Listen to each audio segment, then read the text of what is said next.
Hi, this is Tim of the 1916 Company. Welcome and thanks for logging on. If you love this watch, email me Team Mosso at the1916company.com for purchase, pricing, and availability questions concerning this watch. Today we discuss a legend. This is in fact a LineSport Octa Sport in aluminum, but it's a very special FP Journe Octa Sport. It is the Indy 500, launched as part of a tribute to Journe's fellow Frenchman and racing driver Journe LineSport. This watch was meant to honor not the hottest upcoming young driver, but an old glory at the tail end of his competitive career. As a result, it is a profoundly romantic and humane gesture from one Frenchman to another between friends. It was a 99-piece edition that was built out over 2012 to 2013, 99 made public. Allegedly, Journe has a serial number 00 that would be the 100th example that he kept for himself. Now, of the 99 that were made publicly, it's estimated that 70 had this dial without the logos, and 29 were made with the logo of Journe LineSport, the Indy 500 race, and Lotus, which was the team with which he was attempting to qualify for and enter the 500 at the time. So this watch is generally considered to be the one you'd want to wear, being a little bit more handsome than the logo dial. Things do change a little bit. This is where the logos would be. So if you've got the logo dial, you've got them stacked 3 high right here, and then you have the envenet et facet over here, where it would be adjacent to FP Journe's signature. Now, this is part of the aluminum series, even though it doesn't look it. This is all blackened. It is a very, very light watch. I checked and I weighed it and measured it, I should say, at 52.8 grams. So just keep that in mind. This is an incredibly light watch, and the strap is uncut. It will be even lighter when it gets on your wrist. A little note about the 42mm Journe sports watches. Only 750 of all models, all bracelet types, and all metals were created before they were discontinued in 2018. So of those aluminum and titanium 42mm sports watches, 504 were aluminum, and then 246 were titanium. Of the aluminum watches, 316 were the Octa Sport. Of the 316, 99, at least publicly issued, were the Indy 500. So it has a unique reference. You can always tell, other than the fact that it is a big black case, ARS is the unique reference for these. 42 millimeters in diameter. The watch is 10.8 millimeters thick. And then from lug tip to lug tip, it's 48.5 millimeters across the wrist. We'll throw it on my wrist, which is 16 centimeters in circumference. Anytime you've got an aluminum watch on a rubber strap, you're dealing with something that has a toy-like feel. You could see this easily fits my wrist, and it would be absolutely a cinch to wear on a wrist as small as 14 centimeters circumference and maybe even smaller. Taking a look in profile, no trouble sitting underneath a cuff or even a racing suit. The watch looks good, though it is stark, it stands out. It's not for the man or the woman who doesn't want to be seen. The strap's very comfortable, and as I mentioned, it's uncut. You can see, in addition to the Journe monogram on the bottom, there are these pre-scored sections that allow you to cut it to length. We have a clasp that is also made of aluminum. It features these little spring-loaded ball-bearing pin snaps to give it a little bit of a snappy closure action. You can see that there's rubber laid over the buckle itself, and that the buckle is basically a piece from the standard aluminum, because you can see it's the same color as the standard aluminum watches underneath the rubber cladding, but I like the way that looks, and it helps protect the aluminum from scratches.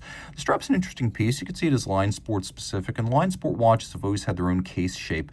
So if you feel like Journe's standard case shape is over-iterated, this is a refreshing alternative to that. You can also see that the strap is quite resolutely held on using screws and bars, so you don't have to worry about spring bars causing a disaster.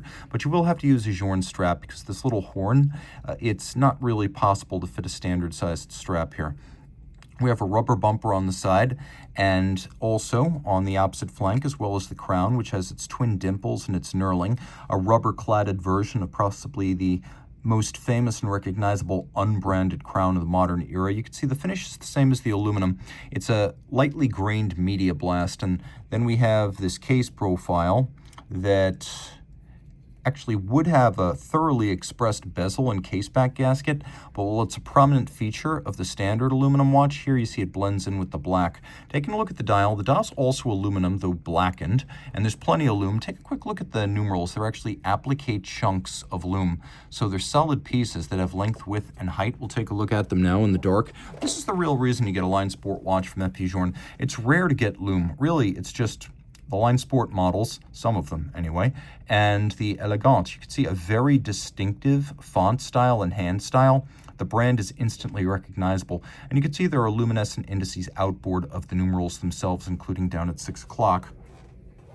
Taking a look at the dial, we have a number of elements: smoked sapphire. We have this little screw-fixed blackened aluminum bezel. These elements, the bezel around the time scale and the dial side polished screws, are well worn and now iconic Journe styling tropes. We'll take a quick look. There's the little bean, as the collectors call it. It's a day-night indicator. So as I advance here towards 8 a.m., you can see the nighttime recedes. Now the bean tells you it is daytime. Also important to note, we do have this chemin de fer, or railroad track outboard, for reading the minutes.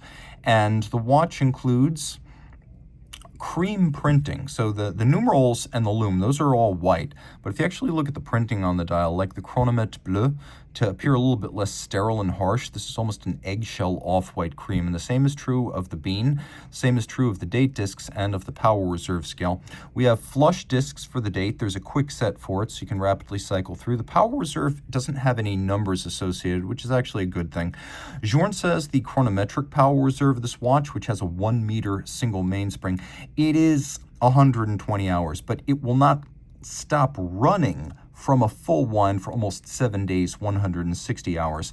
So Journe recommends winding the watch once every 5 days, no less. Fascinating thing about these watches is that they have custom movements, both a custom material, which is aluminum for the bridges and plates, and a custom rotor, which is only used on the LineSport models. A few things about the Octacaliber 1300. It does have that one mainspring barrel with a very thin but very long mainspring, and the torque profile of that mainspring has been calculated by Journe to give very consistent operation, very consistent force to the escapement, so he can call this watch chronomètre. Now, he says his standard is higher than the COSC, so he doesn't seek COSC certification, but you can see he writes chronometer on there, and he's serious about that. 5-position adjustment, a very carefully profiled torque curve for the mainspring, 3 hertz beat rate, not a high beat rate, so 6 beats per second, but Journe makes up in balance size and mass what it lacks in beat rate. It is free sprung for precise adjustment and shock resistance. The movement's fairly large. It has a casing up diameter of 30.4 millimeters. It all pivots on 36 joules. And you can see we do have that unique, almost more industrial looking rotor, as well as the bridges and plates. The finish on the bridges and plates is the same as you'd get on the brass or the gold movements, which is to say it's a very high standard, though maybe not quite as high as what you'll find at the likes of Laurent Ferrier, Romain Gaultier, or independent brands that really put a lot of stock in decoration. Journe tends to put the stock in engineering. It doesn't feature hacking seconds. That's just about the only quality it lacks. It's 30 meters water resistant, so I recommend you not actually take it swimming, though I've seen people take these swimming and they've survived just fine. I cannot advise it. You have these distinctive Holt head screws on the caseback. People always ask me, Tim, what are those? Those are called Holt head screws, and it's an impressive and very accomplished movement. People ask, why does it not have a perfectly centered rotor? You can see there is some disparity between rotor size and caseback size, and that has something to do, I'm told, with the engineering of the movement to drive complication modules on the dial side, like annual calendars and chronographs. Something about that dial side mating surface required offsetting the winding system on the caseback. And by the time we get to this era of the Octa 1300, we are talking about unidirectional winding. A rare watch by any measure. Only 70 out there exactly like this one. Reach out to Team Mosso at the 1916company.com for purchase and pricing details.